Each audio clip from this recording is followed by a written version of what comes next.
Tarillee wanni kun ni taati jaa? Yaa motora Dhiisee jira. Oro amma dabali gaafadhu. Ta amma gadhiisantu jira amma. Amma oro dabali gaafadhu amma warra achi jiru. Itti dhaqanii dhulamaa'in ati maali? Maal taate sheekha manguddummaa isin qabe moo mee maali rakkoon waan cufataa waan itti amanta. Nulleen itti amannaa. Mee nuu ibsi janiini. Waa takka gaafata nama guddaa nama garaa waa dhale. Warruma joolluma gaamma gaata salafii tana bira yaasisanuma ani inni gaafaan hamaa namaan jiru wanni jee malee wanni takka jirtu warruma guyyurraa ziyaaraa bira yaa'utu sheekha wanni godhe. Akkasii duuba. Amma waan akkasii amma naannoo takka hin bahu. Sheetichi duuba ni dullume jechuudha. Ni dullume jechuudha duuba isheen dura waan gara dubbataa turee gammatti illee dubbataa jira. Amma waan takka amma duuba gaa online kana gubbaa isuma qofa guutee wanni kun gaa kitaaba waan irraa deebi'an hin taane duuba akkamitti isheen akkasitti irraa deebi'e tana ati ragaan argatte moo nama siin jedhe? Sheekha barlaal ulamaa'in guutuun itti dhaqaniiti jarri meesii himataa jarri salafii kulsii himataa maqaa sidhadhaayatanii ati maaltu sibira jira jedhanii sittillee yaa'anii sibira yaa'aa toolanii sibirallee dhufanii si himatanii maali mee waan sibira jiru lafa kaa'e jedhanii. Isheenii wanni takka waan na bira jirtu waan waa'ee salafii walquban qabnu salafii walquban qabnu amma ragaan wanni kaame viidiyoo isaanii jirti tanaan ergitaa ragaan akkana jette. Viidiyoo waraabbii guyyaa sanii. Tasheenii afaan isaatiin akkana je akkamitti jette kana. Amma naan ergita. Inni erga barbaade. Ati jetteetti ilaalteet akkas jettu dhugaa dubbachuun numaraa soomana afaanii qabna wanni tun beeytee amrii aqiidan tun beeytee tawqee fiyyaa waan taateef xiqqishoo wanni hin tattaatu irra qabaa fi maal irra dibaan taatu beeyta. Kanaaf waan qabatamaan jetteet hin garte moo akkanumatti jettamee waan namni siin jedhe. Maali qabatamaan si erga viidiyoo bas.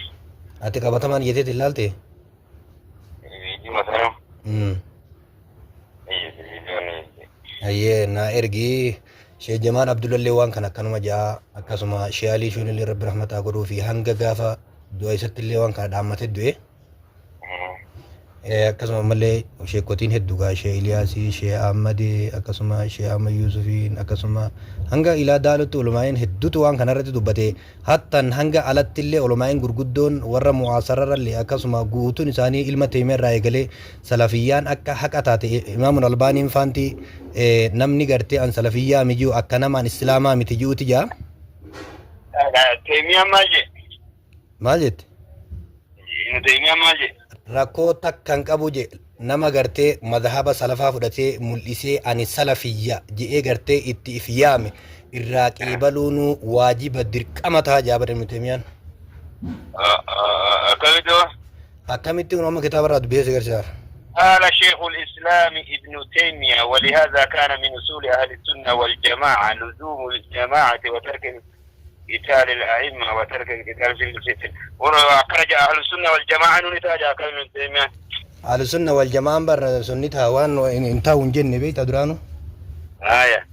إدو إيش تسلفية سلفية في أهل السنة كانت تكبر.